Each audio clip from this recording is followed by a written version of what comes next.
Hi everyone, welcome to GoLocal Live. I'm GoLocal News Editor Kate Nagel. Thanks for tuning in this Tuesday afternoon for news and politics. We'd like to welcome on my first guest, Jennifer Lawless from the University of Virginia, Professor of Political Science. Jennifer, thank you for joining us. Hi. Glad that you could tune in today to give us the latest on what's taking place inside the Beltway. The departure of John Bolton as National Security Advisor happened today, of course, but now the fallout as to did he quit? Did Trump ask for his resignation? And will we find out the real story? Right. So according to John Bolton, Trump had a meeting with him last night. Bolton offered to resign because they have creative differences. And Trump said, why don't you think about it? We'll talk about it in the morning.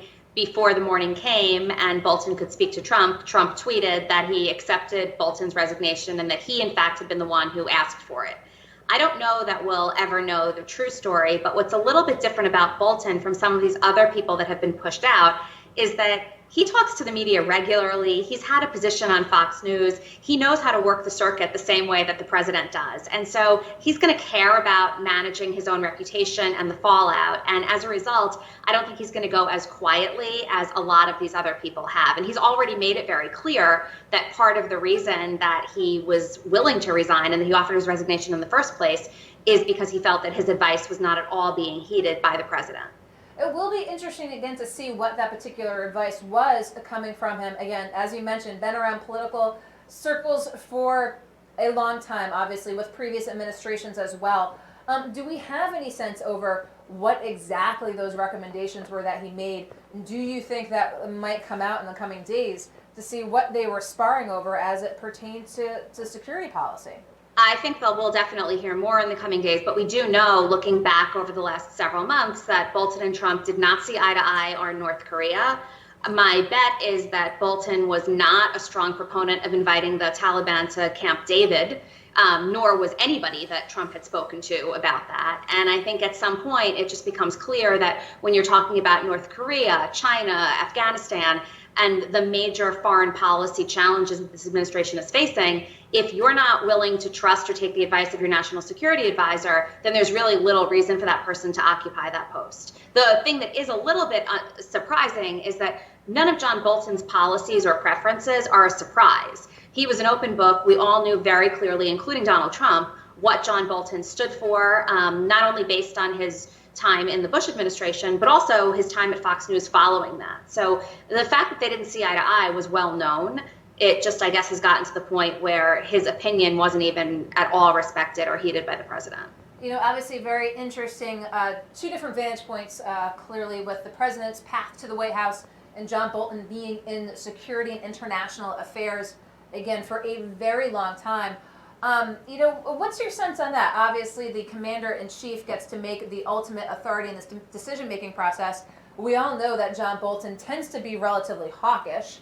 But again, in terms of heeding the advice of someone who's been around for a while, is this any indication of a deviation? You know, as Trump sort of, can we read into it that he's not as hawkish as John Bolton? Well, I think what we can read into it is that Donald Trump has a hard time finding people who have experience who are willing to work in that administration. So we knew that Donald Trump and John Bolton didn't necessarily see eye to eye. I'm not sure that we can say that Donald Trump is less hawkish based on, you know, his affection toward dictators, for example. That seems not to sort of embrace a Dove type policy perspective. But you know, I do think that in previous administrations, if you were a Democrat, you didn't like anybody that George W. Bush surrounded himself with, Condi Rice, Paul Wolfowitz, but these were very qualified people who were well positioned to make foreign policy suggestions. If you were a Republican, you were certainly not a fan of Barack Obama's inner circle when it came to foreign policy. But here what we see is that Donald Trump is having a very, very hard time surrounding himself with people who are trustworthy, who do have experience, and who also share his view, which should, I think, suggest to the president that maybe his view isn't one that is as, you know, amazing as he seems to believe. So very international affairs related day. We saw Kelly Craft, the nominee from President Donald Trump, confirmed as the now new UN ambassador following Nikki Haley. Let's talk a little bit about that. Let's talk about that position with the UN. And as we come full circle, a position that John Bolton used to hold. Yeah, so it's long been known that a key way for donors to be rewarded is with plum ambassadorships. And this is not only something that this president has done. I mean, it's true that, a Michigan car dealer is, basically an ambassador in a foreign nation right now, but this is something that we've all seen before. Barack Obama appointed Colleen Bradley Bell, whose main public achievement had been that she was the executive producer of The Bold and the Beautiful, to an ambassadorship. He appointed Noah Mehmet as ambassador of Argentina, and he had never spoken Spanish. So, these are the kinds of positions that people get as rewards, and they're plum jobs. The ambassador to the UN is a little bit different. This is a very, very real position. And so you might be able to justify, or at least turn a blind eye, as the US Senate did, to her ambassadorship when she was appointed ambassador to Canada. But, she had given more than $200,000 to Trump's inauguration. Her husband had given well over $1 million. But when we're talking about ambassador to the UN, we usually do see people who have credentials and who have either some sort of political experience or some kind of national security policy experience. And she lacks both of those. Let's take a look at 2020.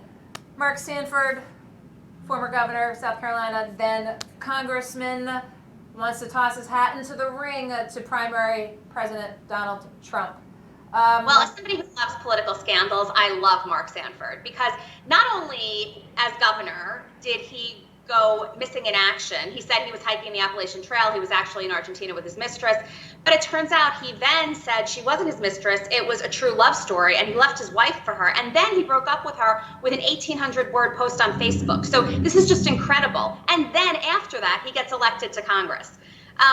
So under ordinary circumstances in a normal world, we might think that this is crazy. What's he doing running for president? But he lost his re-election bid, but he had no problem for several years post-affair getting elected in South Carolina. The problem is that, 9 out of 10 Republicans approve of the job that Donald Trump is doing. And so no serious contender is going to get very far in the primary. But he's a fun character to watch as the campaign unfolds. So when we talk about primaries and sort of pathways to victory, if you will, let's talk about that, just the numbers game. Of course, Republicans considering now we've seen other tossing his hat in the ring. I mean, what's the upside, as you said, how they plan to emerge from a primary seems like a very difficult path. Talk from your political scientist hat, again, about this decision by these candidates to say, I'm going to take on, within the party, a popular sitting president. Well, I think there are a couple of different dynamics at stake. The first is there's the possibility in the backs of their minds that something could happen and Donald Trump could not seek re-election.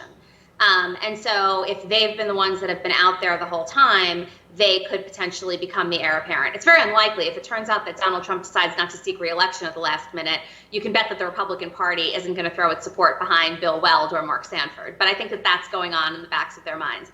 The other thing is, is the potential payoff better than the cost? What else is Mark Sanford doing right now?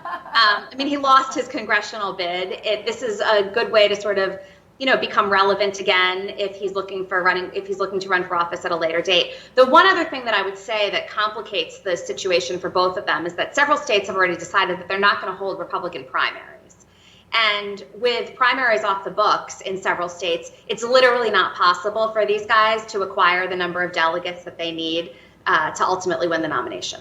You talk about Mark Sanford, keeping his name relevant, but on the flip side, does it make him, is this a political death knell, if you will, persona non grata within the Republican Party? Because, again, as you said, those 9 out of 10 Republicans support the president. Where does that position him moving forward? Well, I think part of it has to do with whether the Trump Republican Party that we see it now has legs. If Donald Trump is not reelected, then I don't think it hurts him at all. And my bet is that a lot of these 90% of Republicans are going to ultimately coalesce behind whomever the new heir apparent is of the Republican Party. If Trump is reelected, then that's a fundamental shift. And what it means to be a Republican in the United States is different. It's no longer this one anomaly, this one weird election where people didn't know what they were getting into. They're reelecting this guy, and they're aware of the fact that he embodies what the party stands for, and the party has moved in his direction. So, I think the jury is still out on whether it's, a death knell, but I do think that if Trump loses the election, most of these people still have a lot of cover. And let's talk a little bit about that. I mean, is there a vacuum on the the non-Trump side of the Republican Party? There is, and it's sort of appalling because there doesn't need to be. I mean, what is Mitt Romney's purpose in life right now? My understanding of Mitt Romney's purpose was that he was running a very easy race to get elected to the Senate from the state of Utah, where he wouldn't have to seek re-election for 6 years, where he could be the moral compass of the Republican Party, where he could be the adult in the Senate that holds Trump accountable, and where he never has to worry about not getting re-elected. And to Mitt Romney's credit, on occasion, he writes an op-ed or sends a tweet that condemns the president. Right? Like, that's not the kind of leadership that I think a lot of Republicans were looking for. And so there is a small group of establishment Republicans who really don't have to take any sort of political risk to hold the president accountable, yet they seem not to be willing to do so. And so that does leave the vacuum. I think there are a few people there that could potentially be filling it. And I don't mean people who are moderate, who don't agree with him on policy, but I mean in terms of the way that he behaves and the way that he acts. It's possible that this Camp David Taliban thing is going to shift things a little bit, because you even have a lot of Republicans saying that that's appalling. And then also requiring documentation from people fleeing the Bahamas because they're now homeless and they have relatives in the United States.